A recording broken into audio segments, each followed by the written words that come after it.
அன்பார்ந்த இணையதள நேயர்களை மீண்டும் www.qcrc.in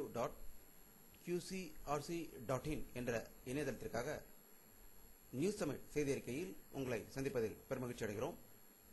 இன்று மார்ச் 1, 2009க்கான முக்கிய செய்திகளை தற்போது பார்க்கலாம்.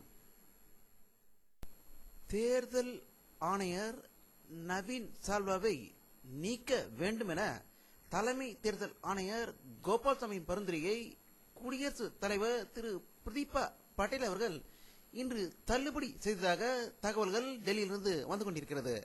இதை பற்றி அரசியல் வல்லுநரிடம் கருத்து கேட்டபோது தமிழகத்தை சேர்ந்த ஆரிய பார்ப்பனிய குடிதாங்கி பொய் பத்திரிகை பக்கம் பக்கமாக கோபால்சாமியை பற்றி எழுதியது இப்போது அது மூக்குடைப்பட்டு இருக்கிறது என்றும், இதேபோல் டெல்லியில் உள்ள எய்ம்ஸ் மருத்துவமனை முன்னாள் துரோகி வேணுகோபாலை பற்றி பக்கம் பக்கமாக எழுதி அதையும் மூக்குடைப்பட்டு தமிழகத்துக்கு பொய் செய்தியை வெளியிட்டுக் கொண்டிருக்கிறது என்பது இதன் மூலம் நிரூபணம் ஆகி உள்ளது என்று கூறியிருக்கிறார்கள்.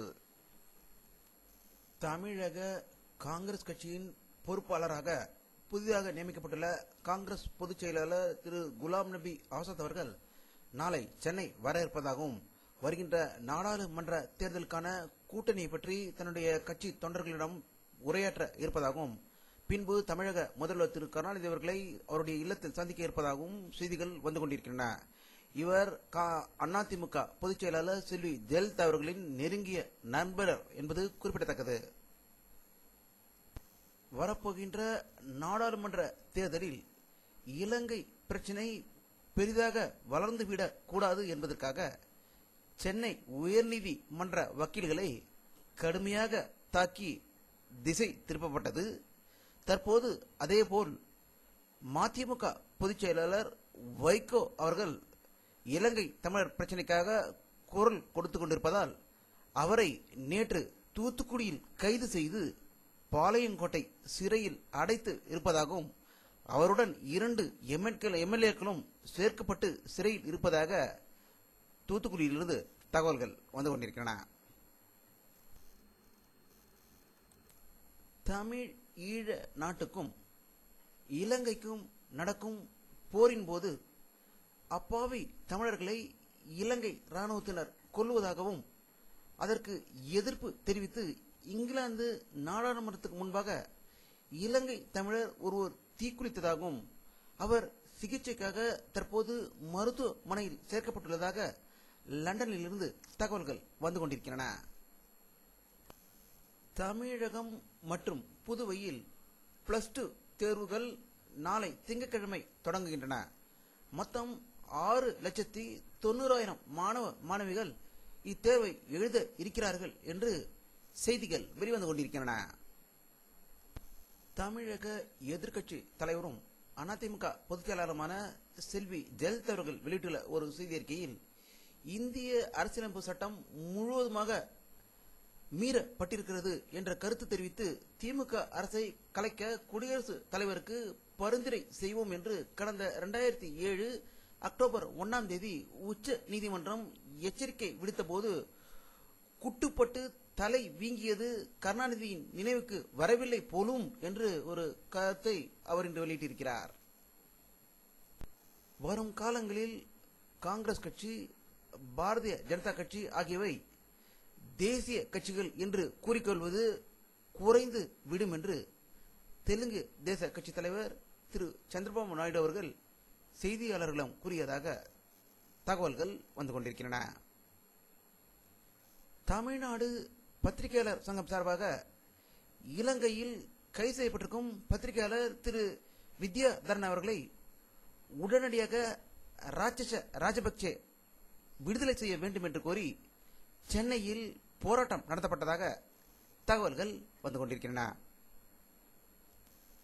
மருத்துவமனையில் அனுமதிக்கப்பட்டிருந்த முன்னாள் பிரதமர் திரு வாஜ்பாய், தமிழக முதல்வர் திரு கருணாநிதி அவர்கள் இன்று வீடு திரும்பியதாக செய்திகள் வந்து கொண்டிருக்கின்றன.